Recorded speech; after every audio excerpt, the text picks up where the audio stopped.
Politics, Law, and Business Ethics.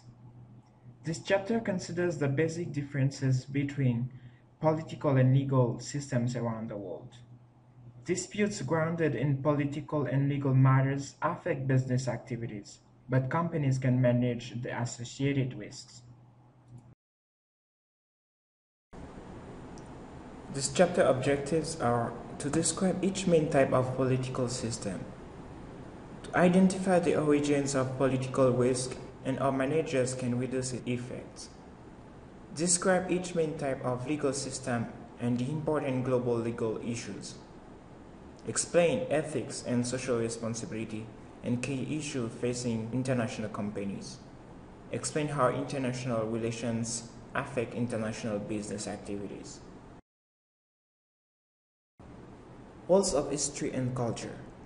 The political systems. A political system includes the structures, processes, and activities by which a nation governs itself. Politics and culture. A nation's political system derives from its history and culture. The factors such as population, age and race composition, and per capita income influence a country's political system. Political participation.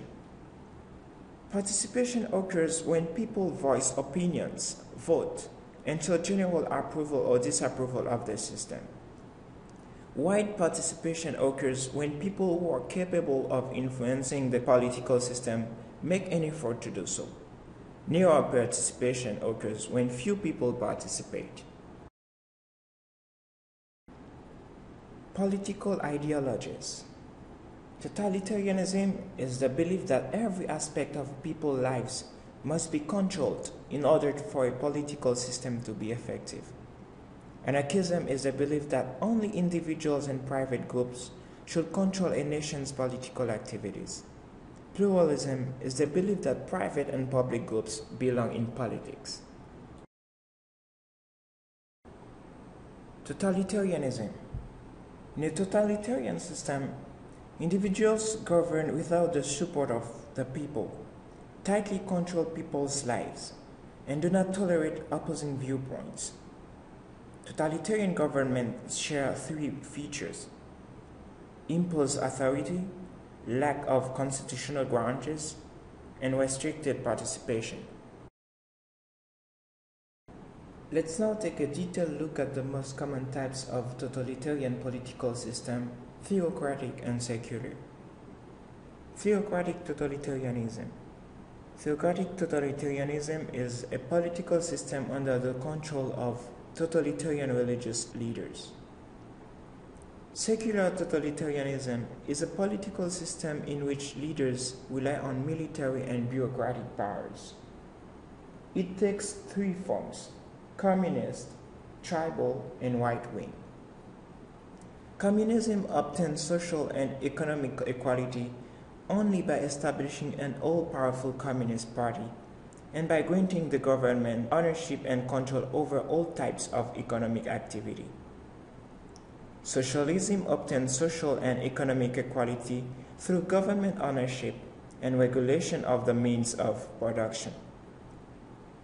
Under tribal totalitarianism, one ethnic group imposes its will on others with whom it shares a national identity.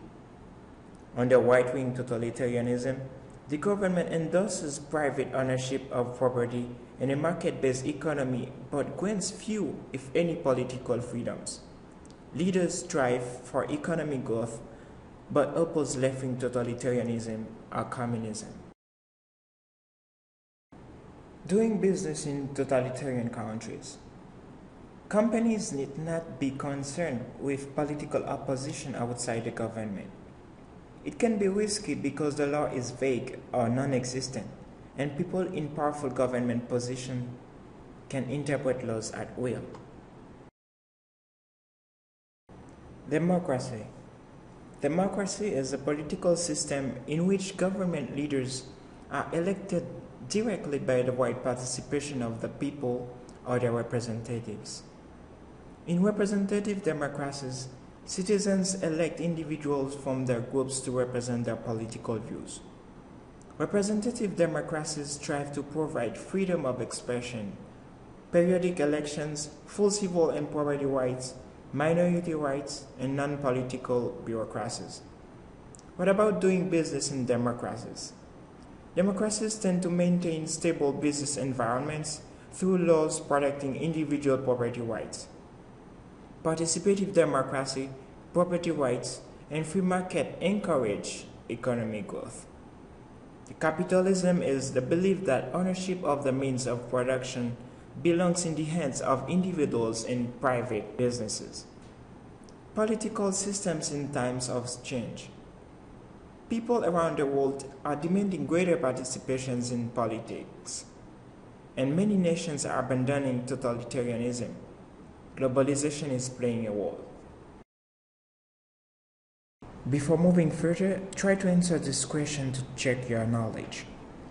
What are the three main features of totalitarianism and the 5 freedoms that democracies strive to provide? Here is a good sample answer. Totalitarian governments tend to share imposed authority, a lack of constitutional guarantees, and restricted political participation. Democracies strive to provide freedom of expression, periodic elections, full civil and property rights, minority rights, and non-political bureaucracies. Political risk. Political risk is the likelihood that a government or society will undergo political changes that negatively affect local business activity. It can threaten an exporter's market, manufacturing facilities, and the ability to repatriate profits.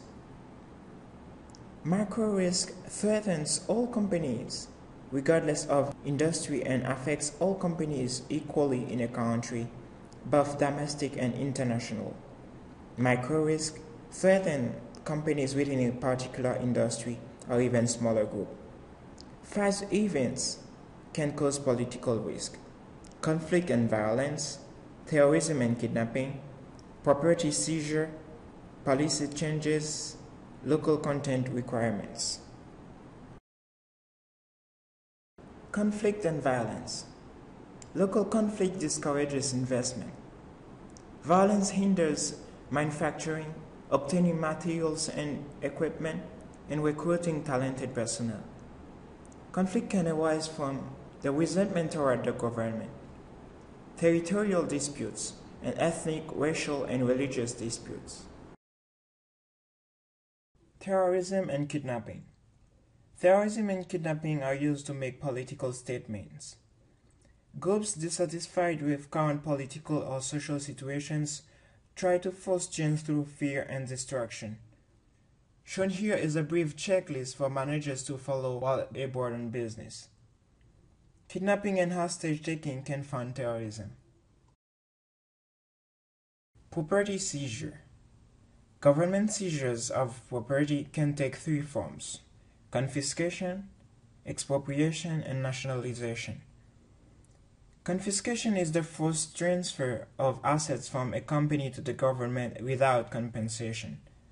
There is no framework for legal appeal, and compensation is far below market value.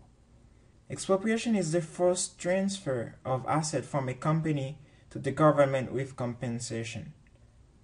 Nationalization involves government takeover of entire industry and is more common than confiscation and expropriation. It is used to protect an industry for ideological reasons, save local jobs in an ailing industry, control industry profits, and invest in industries that private companies cannot afford.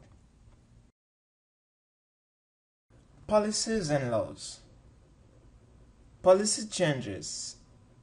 Policy changes result from newly empowered political parties, pressure from special interests, and civil or social unrest. One such policy tool restricts ownership to domestic companies or limits ownership by non-domestic firms to a minority stake. Other policies relate to investments made across borders. Local content requirements. Local content requirements specify an amount of a product to be supplied locally. They can foster local business activity and create jobs by forcing companies to use local raw materials, procure parts from local suppliers, or employ local workers. But they may force a firm to take on poorly trained or excess workers, increase costs due to more expensive local materials, and reduce quality if local materials are inferior.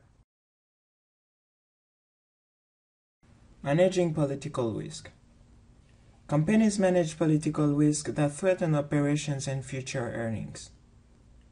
One way companies try to manage political risk is through adaptation. Adaptation incorporates risk into business strategies, often with the help of local officials. Four adaptation strategies are partnerships, localization, development assistance, insurance. Partnerships can be used to leverage expansion plans through informal arrangement or joint ventures, strategic alliances, and cross-holdings of company stock.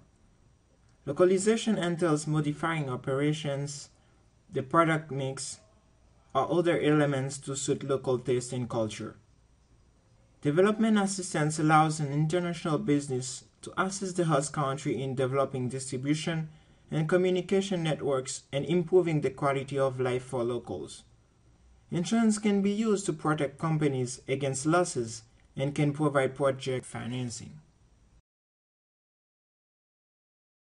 A second way companies try to manage political risk is by gathering information to improve forecasts. Sources include employees with information and political risk agencies. Current employees with relevant information are people who worked in the country and have valuable contacts and knowledge. Agencies specializing in political risk services include banks, political consultants, news publication, and risk assessment services. The third way companies try to manage political risk is through political influence, which involves dealing with local lawmakers and politicians directly or through lobbyists. Lobbying is the policy of hiring people to represent a company's views on political matters. U.S. companies must be careful not to violate the Foreign Corrupt Practices Act, which forbids the bribing of government officials or political candidates in other countries, unless a person lies in danger. A bribe constitutes anything of value and cannot be given to any foreign government official empowered to make a discretionary decision that may be to the payer's benefit. A discussion question: incorporating political risk into business strategies by modifying operations, the product mix, or some other business element is called? The correct answer is localization. Legal systems. A legal system is a set of laws and regulations, including the process by which laws are enacted and enforced, and the ways in which courts hold parties accountable for their actions. It is influenced by cultural variables, including class barriers, religious beliefs, emphasis on individualism or conformity, and the political system. Totalitarian governments favor public ownership and enact laws limiting entrepreneurial behavior, while democracies encourage entrepreneurial activity and protect businesses with property rights laws. With that brief introduction, let's now examine the key characteristics of each type of legal system in use around the world and discuss the key legal issues facing international companies. Common law. The common law legal system reflects three elements: tradition or a nation's legal history, precedent or past cases that have come before the courts, and usage or how laws are applied in specific situations. The common law legal system is originated in England in the 11th century and is adopted in its territories worldwide. Business contracts in the common law legal system tend to be lengthy because they consider many contingencies and possible interpretation in case of dispute. Common law legal systems are flexible, taking into account particular situations and circumstances. The common law system is practiced in Australia, Britain, Canada, Ireland, New Zealand, the United States, and some nations in Asia and Africa. Civil law. The civil law legal system is based on a detailed set of written rules and statutes that constitute a legal code. It can be traced to Rome in the 5th century BC and is the oldest and most common legal tradition. It can be less adversarial than common law because it is not interpreted according to tradition, precedent, and usage. Because laws are codified and concise, parties are concerned with the explicit wording of the code. Obligations, responsibilities, and privileges follow the relevant code. The civil law legal system is practiced in Cuba, Puerto Rico, Quebec, Central and South America, most of Western Europe, and parts of Asia and Africa. Theocratic law. The theocratic law is a legal tradition based on religious teachings. Example, Islamic, Hindu, and Jewish law. Islamic law is the most widely practiced theocratic legal system today. It was initially a code governing moral and ethical behavior and was later extended to commercial transactions. It restricts investments and sets guidelines for business conduct. Firms operating in countries with theocratical legal system must be sensitive to local values and beliefs. They must evaluate business activities, including hiring practices and investment policies, to ensure compliance with the law, local values, and beliefs.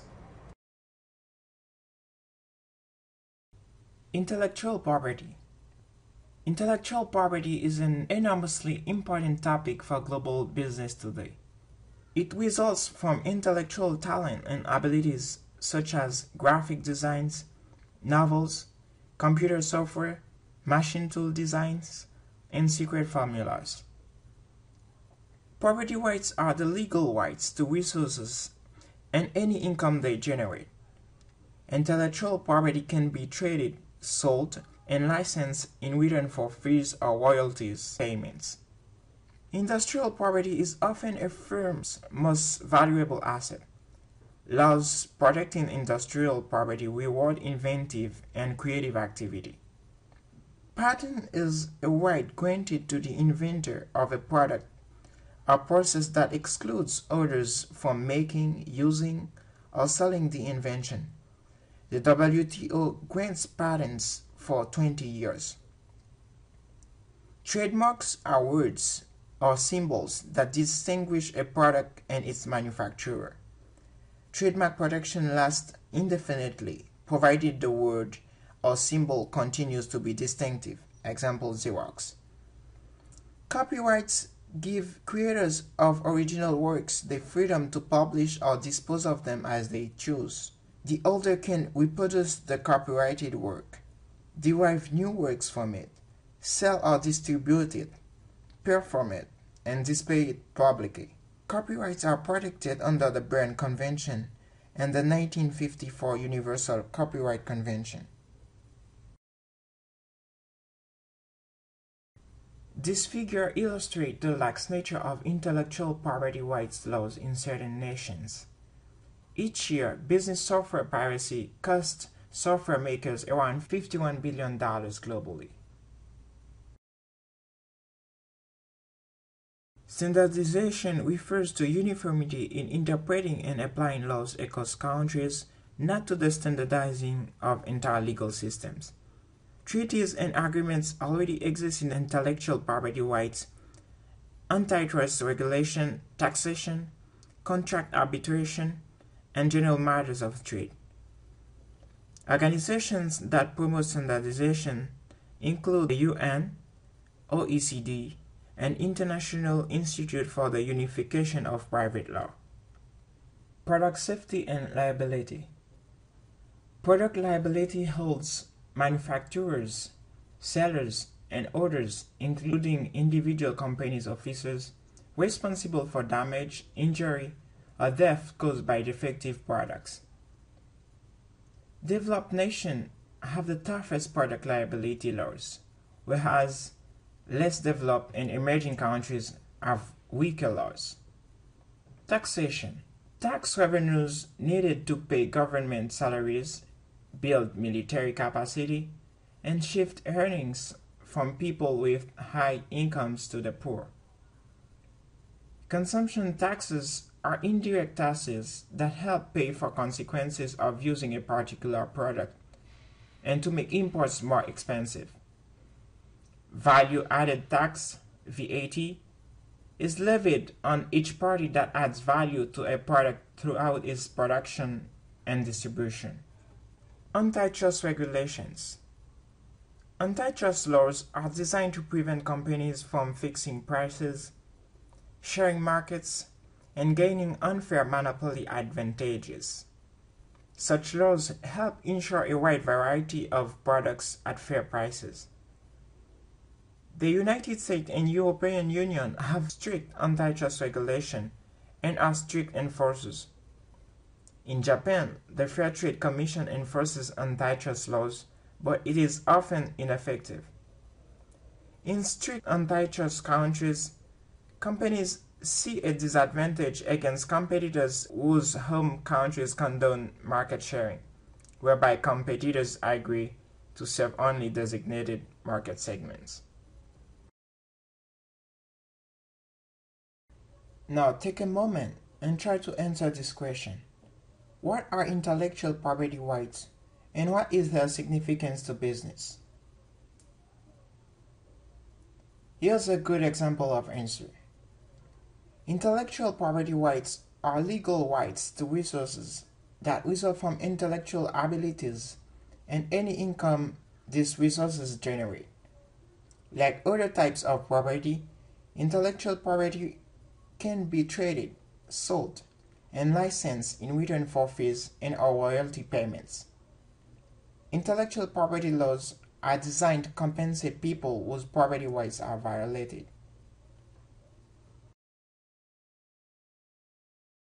Ethics and social responsibility.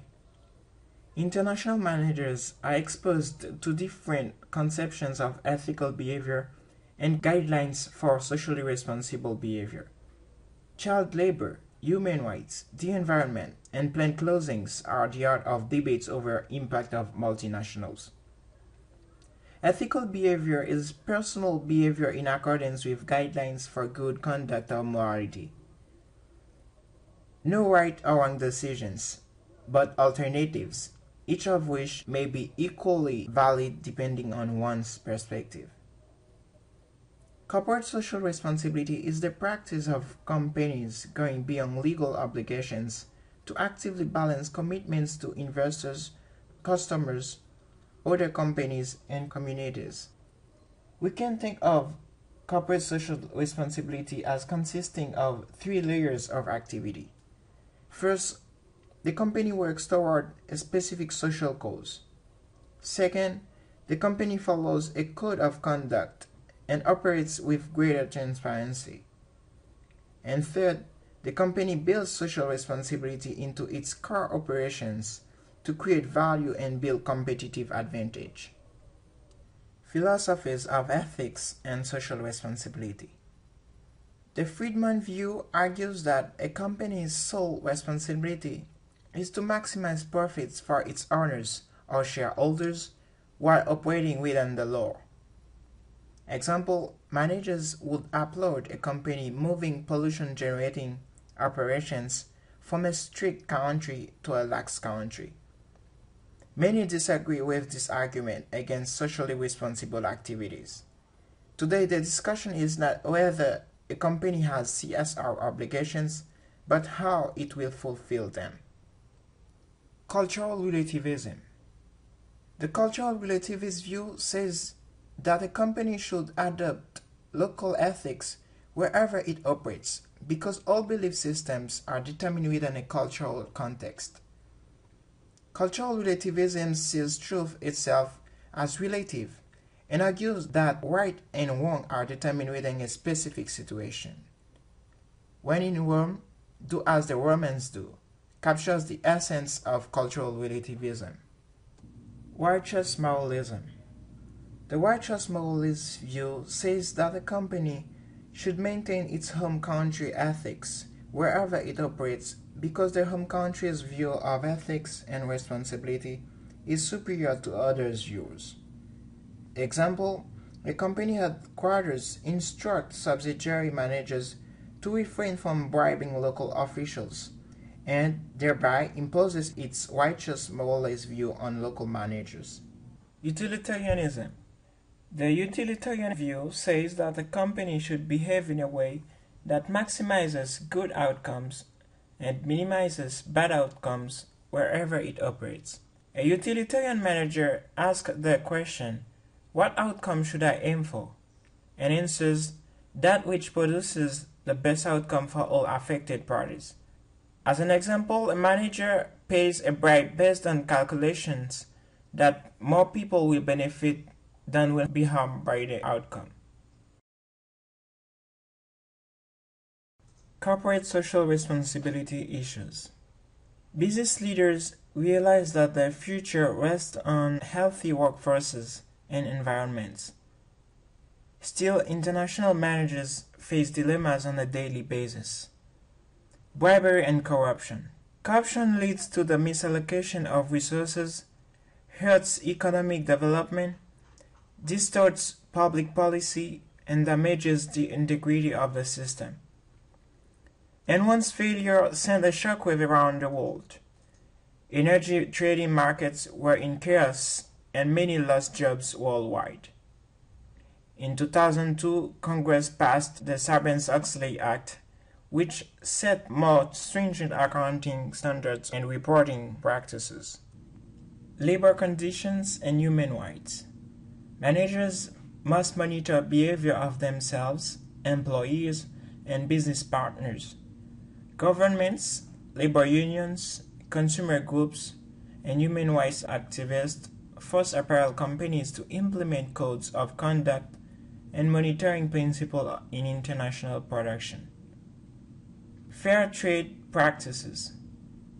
Fair trade products are those that involve companies working with suppliers in more equitable, meaningful, and sustainable ways.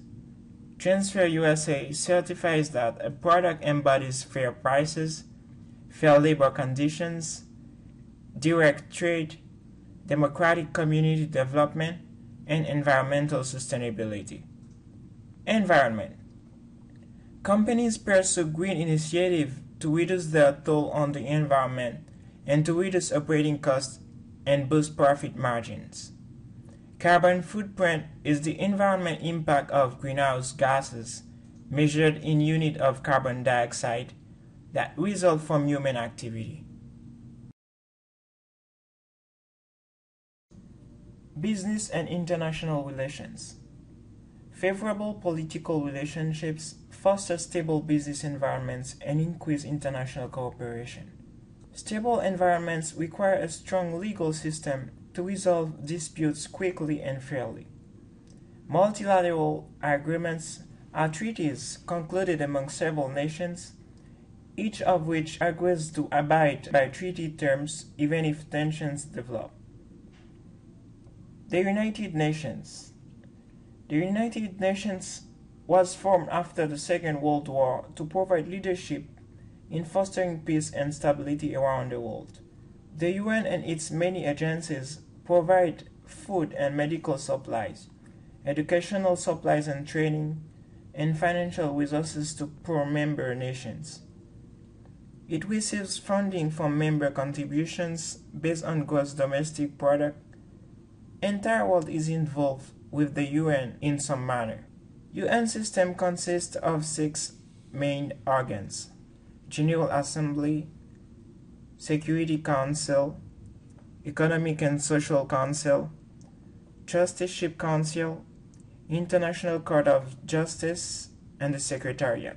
Within the UN Economic and Social Council is the United Nations Conference on Trade and Development. The organization has a broad mandate in international trade and economic development. A discussion question. Which of the following concepts describes the philosophy of business ethics and social responsibility conveyed by the expression, "When in Rome, do as the Romans do"? The correct answer is B, cultural relativist.